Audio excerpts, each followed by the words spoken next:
What's up, everybody? Welcome to the Curiosity Shop, where we answer questions sent in from viewers like yourself. If you want to be a part of this Curiosity Shop of our mailbag, comment your questions in the YouTube video below, or I don't think you can leave them as feedback on iTunes, can you? I don't know. Is there a way? I don't. If you're listening to this on iTunes, send us a shout out on Twitter or something. Yes, I guess. Use give a 5-star review and then just make your comment there. There you go. Yeah, and of course on Discord, Twitter, you can leave us questions everywhere but the ones on YouTube, and Patreon obviously take priority.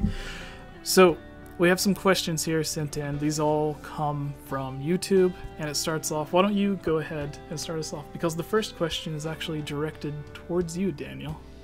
All right. It's from, I assume it's Jean Kelly. I don't know if that's, maybe it's Jean. I'm going to go with Jean en français. Jean. Hey, this question, Jean, maybe. This question is for Daniel. That's me. You seemed like in a previous video you were disappointed with not being able to play as Zelda. If you could have had it to where you played as Zelda, what do you think the story would be like? Yeah, that's a good question. I've been a fan of the idea of having Zelda as a playable character since Spirit Tracks, CDI, basically, and I was like, damn, no. See, that killed the idea for me. Spirit Tracks brought it back. I don't know. I really like that in other Zelda games from like maybe Wind Waker onwards have had Zelda play a more active role in it. And she's not just like, with Zelda. Yeah, Wind Waker especially, yeah. But where they have Zelda as more of like a key player in the story as opposed to just like an excuse to have a story, if that makes sense. Phantom Hourglass, she's actually a companion.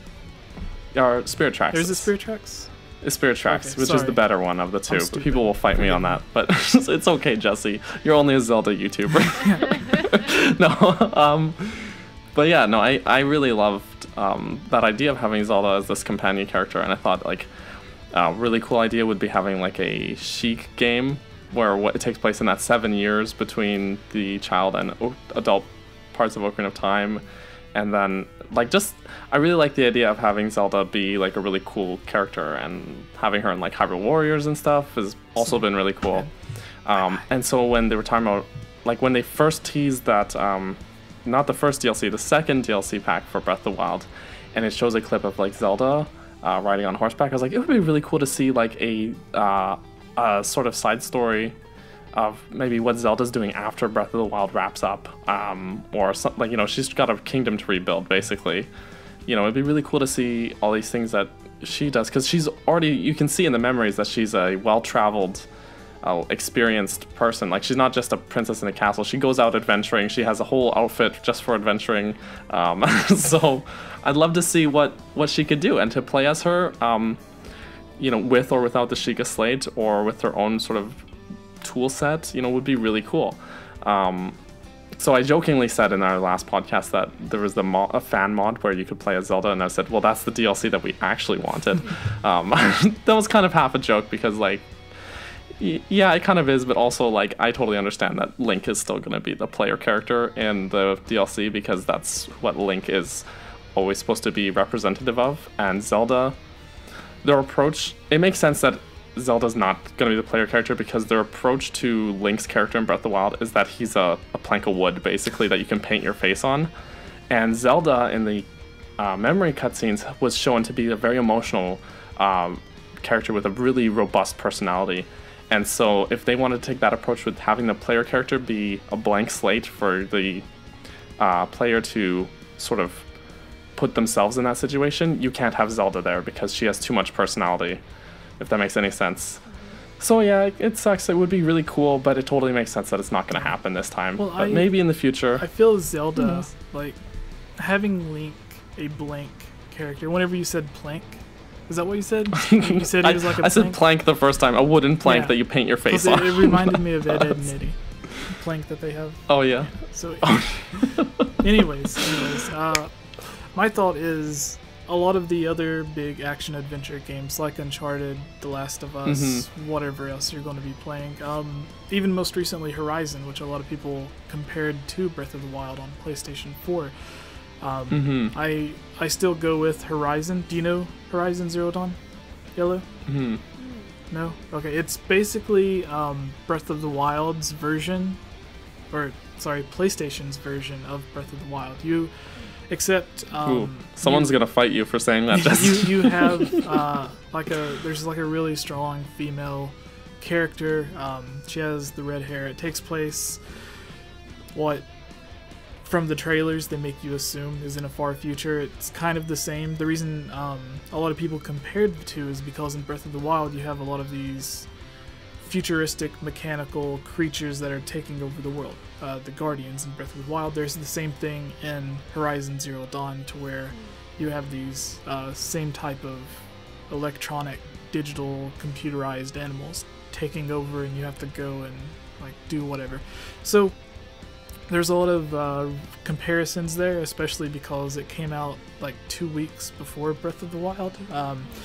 But anyways, moving on to the question. I feel like a lot of the games have characters who you understand who they are, and that's part of the reason why you like those games, because you can relate to them. Instead of putting yourself in their shoes, you can relate to them because you know exactly who they are. You know their personality, you know their humor, you know what they would do in a certain situation, you know how they get along with their friends and everybody. With Zelda, in Zelda games with Link, it's like in Ocarina of Time, he's friends with Saria, or Saria, however you want to pronounce it.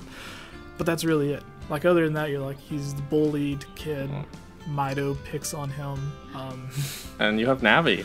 And the only thing you really know about him in Ocarina of Time is that he has the friend. But I feel what makes a game stick with you is the fact that you know who the character is, their personality and everything. So it's kind of odd that Nintendo looks at it as we have to have it completely blank, otherwise people won't like the game as much. To where games like Uncharted are popular because Nathan Drake is Nathan Drake. But what are your thoughts on this, Yellow? I was actually going to bring up Uncharted as an example of a really strong main character that kind of drives the story in and of itself. If Nathan Drake wasn't in Uncharted, it would still be a good game, but it just would be completely different in it still my is mind. A great game.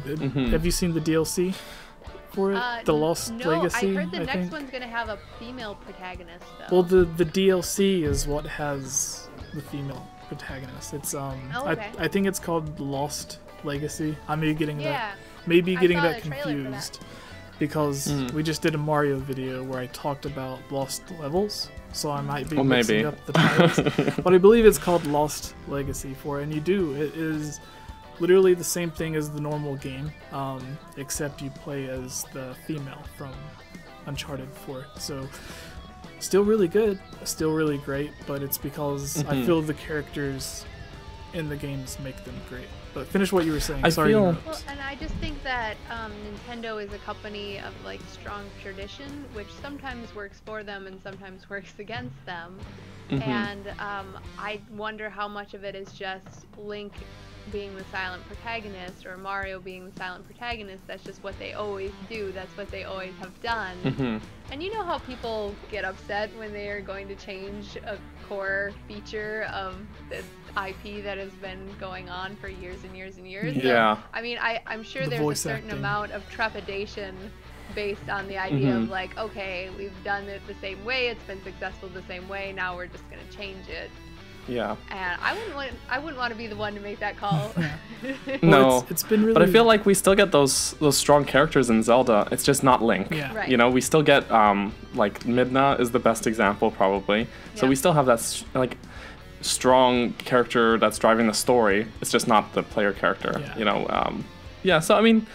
Yeah, they're sort of. I feel like they're just kind of teetering on this fence of should we, shouldn't we? And then they tried it with Metroid, and they're like, no, don't do it, don't do it again. So, yeah. So then, yeah. All right. Well, our second question, and I could go on talking about that forever. Yeah, we really could. But we had a problem with the last podcast. No one complained with it yet. From the thousands of people that watched. Thank you. But we did agree that we kind of stayed on the same topic for too long, or kind of got off topic a bit. So we'll try. There's some tangents. Yeah, we'll try to get through these as quick as possible, because I don't want to keep you too long. Like, I want you to come back sometime because you've been an awesome guest. So I don't want you to like be like, oh, those guys took forever. But so we'll try to get through these other questions a little bit faster. Thank God that podcast is over.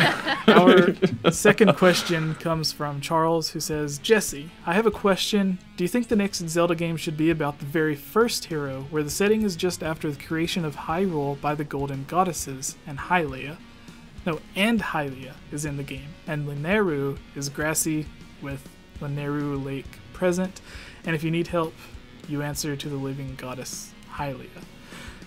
So it seems like this Charles has basically made up his idea of what he wants for the next Zelda game, which there's a few interesting things there. In Skyward Sword, did you play Skyward Sword, Yellow? Okay, and you did as well, Daniel? Of course. Right, so you guys know at the beginning of it talks about the goddess Hylia fighting against Demise for the first time, and then that's basically the prequel story for Skyward Sword. And it seems he wants a game to take place in this time. So what do you guys think about this? Because if there is Hylia still alive, there is no Zelda. See, the problem is Nintendo takes this approach of, like, we're going to build a fun game first, and then we'll worry about the story sometime down the line.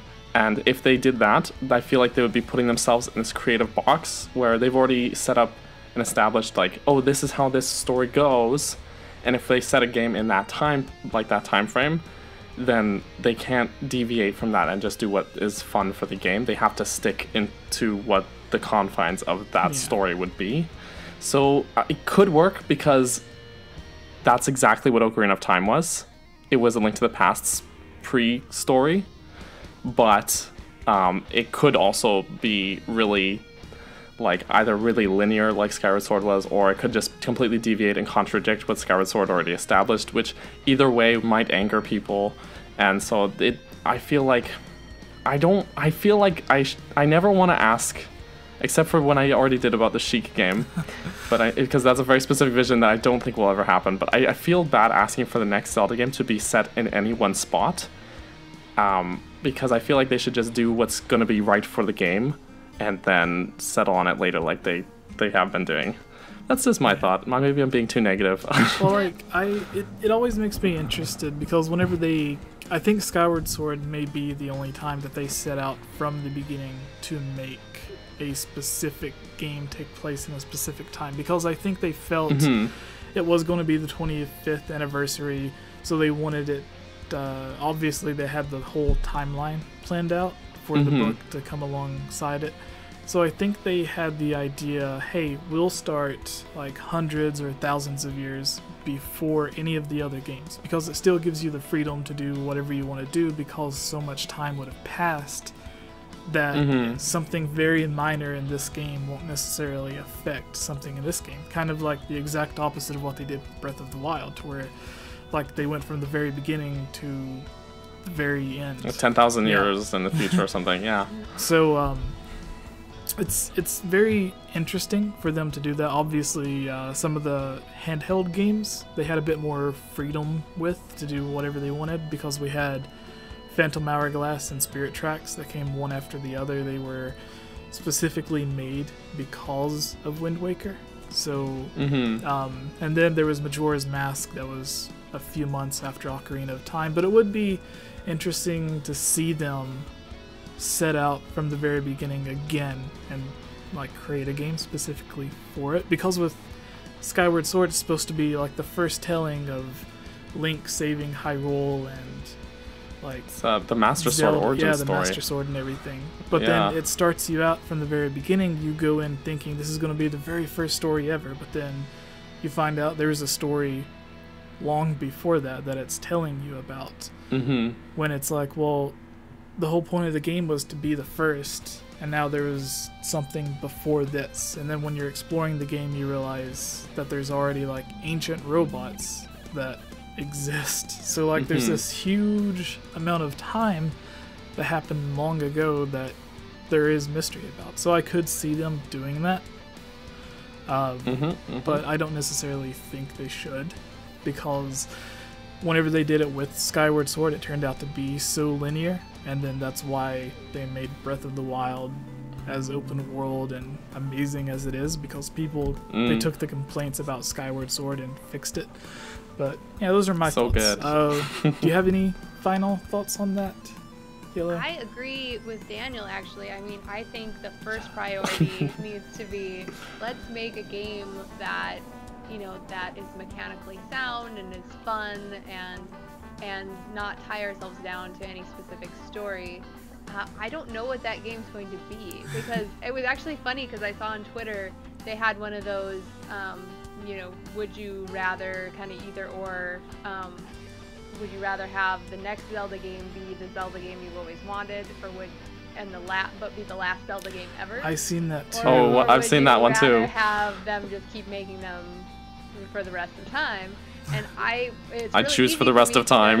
Yeah, I would say the same thing, because they've always done a fairly decent job. Like, there hasn't really ever been a Zelda game where I was like, I hate this. Like, there's some that I prefer, there's some that I don't like, but there's some that I don't like as much, but there's never been one that I absolutely like, I hate this. And so I'm okay with this, like, line of whatever Zelda's gonna come. And if they do some experimentation, like with Skyward Sword, and it doesn't turn out to be my favorite, it's like, you can't tie them down to say you can't do experimentation, because that's what brings the next great thing. And personally, for me, Breath of the Wild, they like hit the nail on the head, so I have no clue where they're going to go from here. I mean, I don't think they can make Breath of the Wild 2 and just use a different, you know, area and have it work. I'm not sure that that would be successful, but we'll just have to wait and see whatever they come up with next.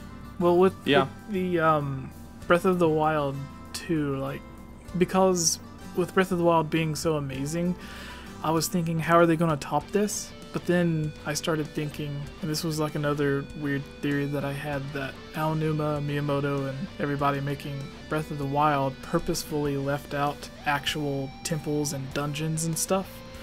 And some of the other elements that you've been accustomed to in Zelda, like you can't swim underneath the water in Breath of the Wild.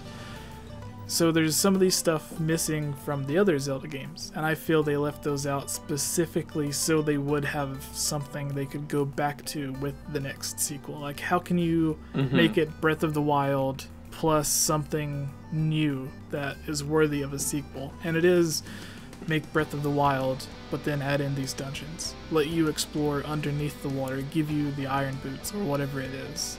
Maybe some more transformations, like Majora's Mask had. So there is some elements they could bring back to easily make a sequel, but yeah. Anyways, moving on to the next thing. Good question, Charles. We actually have some feedback from some of the last questions. Hyrule Gamer says, I love these sort of videos. Can't wait for the second part. Well, here it is. You're welcome. And I wrote down, because the first question on our last video, are you a Rick and Morty fan, Yellow?